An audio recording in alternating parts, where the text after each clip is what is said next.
Hard by a great forest dwelt a poor woodcutter with his wife and his 2 children.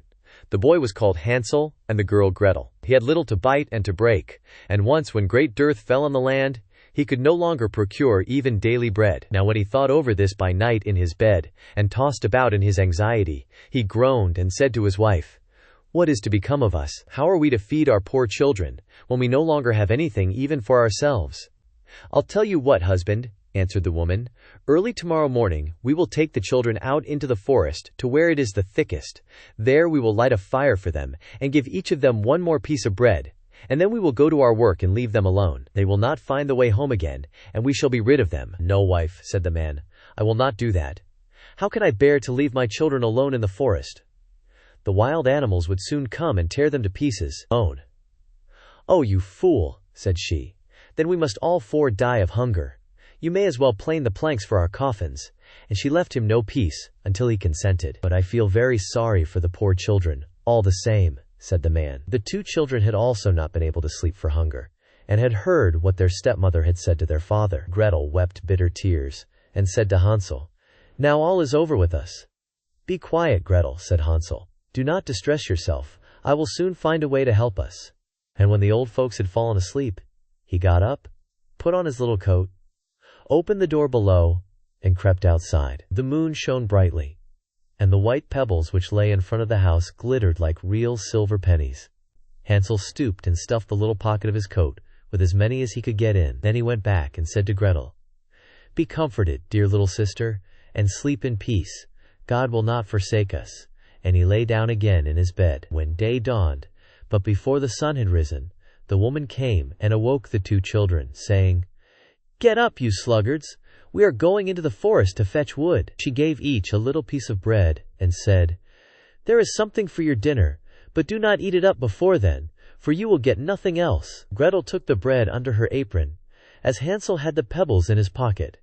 Then they all set out together on the way to the forest. When they had walked a short time, Hansel stood still and peeped back at the house, and did so again and again. His father said, "Hansel, what are you looking at there and staying behind for? Pay attention, and do not forget how to use your legs." "Ah, father," said Hansel, "I am looking at my little white cat, which is sitting up on the roof, and wants to say goodbye to me." The wife said, "Fool, that is not your little cat. That is the morning sun which is shining on the chimneys." Hansel, however, had not been looking back at the cat, but had been constantly throwing one of the white pebble stones out of his pocket on the road. When they had reached the middle of the forest, the father said, "Now, children, pile up some wood, and I will light a fire, that you may not be cold." Hansel and Gretel gathered brushwood together, as high as a little hill. The brushwood was lighted, and when the flames were burning very high, the woman said, "Now, children, lay yourselves down by the fire and rest. We will go into the forest and cut some wood. When we have done, we will come back and fetch you away." Hansel and Gretel sat by the fire, and when noon came, each ate a little piece of bread, and as they heard the strokes of the wood axe, they believed that their father was near. It was not the axe, however, but a branch which he had fastened to a withered tree, which the wind was blowing backwards and forwards. And as they had been sitting such a long time, their eyes closed with fatigue, and they fell fast asleep. When at last they awoke, it was already dark night. Gretel began to cry and said, "How are we to get out of the forest now?" But Hansel comforted her and said, "Just wait a little, until the moon has risen, and then we will soon find the way." And when the full moon had risen, Hansel took his little sister by the hand, and followed the pebbles which shone like newly coined silver pieces, and showed them the way. They walked the whole night long, and by break of day came once more to their father's house. They knocked at the door, and when the woman opened it and saw that it was Hansel and Gretel, she said, "You naughty children, why have you slept so long in the forest? We thought you were never coming back at all." The father, however, rejoiced, for it had cut him to the heart to leave them behind alone. Not long afterwards, there was once more great dearth throughout the land, and the children heard their mother saying at night to their father, "Everything is eaten again. We have 1/2 loaf left, and that is the end. The children must go. We will take them farther into the wood, so that they will not find their way out again. There is no other means of saving ourselves." The man's heart was heavy, and he thought, "It would be better for you to share the last mouthful with your children." The woman, however, would listen to nothing that he had to say, but scolded and reproached him. He who says A must say B likewise, and as he had yielded the first time, he had to do so a second time also. The children, however, were still awake, and had heard the conversation. When the old folks were asleep, Hansel again got up, and wanted to go out and pick up pebbles as he had done before, but the woman had locked the door, and Hansel could not get out. Nevertheless he comforted his little sister, and said, "Do not cry, Gretel. Go to sleep quietly. The good God will help us." Early in the morning came the woman, and took the children out of their beds. Their piece of bread was given to them, but it was still smaller than the time before. On the way into the forest, Hansel crumbled his in his pocket, and often stood still and threw a morsel on the ground. "Hansel, why do you stop and look round?" "Coo," said the father, "go on." "I am looking back at my little pigeon which is sitting on the roof, and wants to say goodbye to me," answered Hansel. "Fool," said the woman, "that is not your little pigeon. That is the morning sun that is shining on the chimney." Hansel, however, little by little, threw all the crumbs on the path. The woman led the children still deeper into the forest, where they had never in their lives been before. Then a great fire was again made, and the mother said, "Just sit there, you children, and when you are tired you may sleep a little. We are going into the forest to cut wood, and in the evening when we are done, we will come and fetch you away." When it was noon, Gretel shared her piece of bread with Hansel, who had scattered his by the way. Then they fell asleep, and evening passed. But no one came to the poor children. They did not awake until it was dark night, and Hansel comforted his little sister and said, "Just wait, Gretel, until the moon rises, and then we shall see the crumbs of bread which I have strewn about. They will show us our way home again." When the moon came, they set out, but they found no crumbs, for the many thousands of birds which fly about in the woods and fields had picked them all up. Hansel said to Gretel, "We shall soon find the way," but they did not find it. They walked the whole night, and all the next day too, from morning till evening, but they did not get out of the forest, and were very hungry, for they had nothing to eat but 2 or 3 berries, which grew on the ground. And as they were so weary that their legs would carry them no longer, they lay down beneath a tree and fell asleep. It was now 3 mornings since they had left their father's house. They began to walk again, but they always came deeper into the forest, and if help did not come soon, they must die of hunger and weariness. When it was midday, they saw a beautiful snow-white bird sitting on a bough, which sang so delightfully that they stood still and listened to it. And when its song was over, it spread its wings and flew away before them, and they followed it until they reached a little house, on the roof of which it alighted. And when they approached the little house, they saw that it was built of bread and covered with cakes, but that the windows were of clear sugar. "We will set to work on that," said Hansel, "and have a good meal. I will eat a bit of the roof, and you, Gretel, can eat some of the window. It will taste sweet." Hansel reached up above, and broke off a little of the roof to try how it tasted, and Gretel leant against the window, and nibbled at the panes. Then a soft voice cried from the parlor, "Nibble, nibble, gnaw, who is nibbling at my little house?" The children answered, the wind, the heaven-born wind," and went on eating without disturbing themselves. Hansel, who liked the taste of the roof, tore down a great piece of it, and Gretel pushed out the whole of one round window pane, sat down, and enjoyed herself with it. Suddenly the door opened, and a woman as old as the hills, who supported herself on crutches, came creeping out. Hansel and Gretel were so terribly frightened that they let fall what they had in their hands. The old woman, however, nodded her head and said, "Oh, you dear children, who has brought you here? Do come in, and stay with me. No harm shall happen to you." She took them both by the hand, and led them into her little house.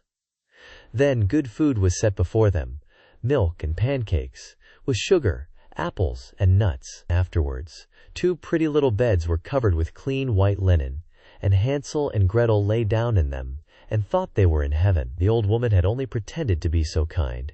She was in reality a wicked witch, who lay in wait for children, and had only built the little house of bread in order to entice them there. When a child fell into her power, she killed it, cooked and ate it, and that was a feast day with her. Witches have red eyes, and cannot see far, but they have a keen scent like the beasts, and are aware when human beings draw near. When Hansel and Gretel came into her neighborhood, she laughed with malice, and said mockingly, "I have them. They shall not escape me again." Early in the morning, before the children were awake, she was already up, and when she saw both of them sleeping and looking so pretty, with their plump and rosy cheeks, she muttered to herself, "That will be a dainty mouthful." Then she seized Hansel with her shriveled hand, carried him into a little stable, and locked him in behind a grated door. Scream as he might, it would not help him. Then she went to Gretel, shook her till she awoke, and cried, "Get up, lazy thing! Fetch some water and cook something good for your brother. He is in the stable outside and is to be made fat. When he is fat, I will eat him." Gretel began to weep bitterly, but it was all in vain, for she was forced to do what the wicked witch commanded. And now the best food was cooked for poor Hansel, but Gretel got nothing but crab shells. Every morning the woman crept to the little stable and cried, "Hansel, stretch out your finger that I may feel if you will soon be fat." Hansel, however, stretched out a little bone to her, and the old woman, who had dim eyes, could not see it, and thought it was Hansel's finger, and was astonished that there was no way of fattening him. When 4 weeks had gone by, and Hansel still remained thin, she was seized with impatience, and would not wait any longer. "Now then, Gretel," she cried to the girl, "stir yourself and bring some water. Let Hansel be fat or lean, tomorrow I will kill him and cook him." Ah, how the poor little sister did lament when she had to fetch the water, and how her tears did flow down her cheeks. "Dear God, do help us," she cried. "If the wild beasts in the forest had but devoured us, we should at any rate have died together." "Just keep your noise to yourself," said the old woman. "It won't help you at all." Early in the morning, Gretel had to go out and hang up the cauldron with the water, and light the fire. "I will bake first," said the old woman. "I have already heated the oven, and kneaded the dough." She pushed poor Gretel out to the oven, from which flames of fire were already darting. "Creep in," said the witch, "and see if it is properly heated, so that we can put the bread in." And once Gretel was inside, she intended to shut the oven and let her bake in it, and then she would eat her too. But Gretel saw what she had in mind, and said, "I do not know how I am to do it. How do I get in?" "Silly goose," said the old woman, "the door is big enough. Just look, I can get in myself." And she crept up and thrust her head into the oven. Then Gretel gave her a push that drove her far into it, and shut the iron door, and fastened the bolt. "Oh!" Then she began to howl quite horribly. But Gretel ran away, and the godless witch was miserably burnt to death. Gretel, however, ran like lightning to Hansel, opened his little stable, and cried, "Hansel, we are saved! The old witch is dead." Then Hansel sprang like a bird from its cage when the door is opened. How they did rejoice and embrace each other, and dance about and kiss each other. And as they had no longer any need to fear her, they went into the witch's house, and in every corner there stood chests full of pearls and jewels. "These are far better than pebbles," said Hansel, and thrust into his pockets whatever could be got in. And Gretel said, "I too will take something home with me," and filled her pinafore full.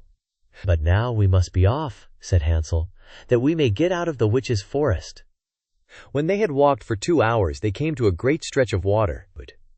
"We cannot cross," said Hansel. "I see no footplank, and no bridge." "And there is also no ferry," answered Gretel, "but a white duck is swimming there.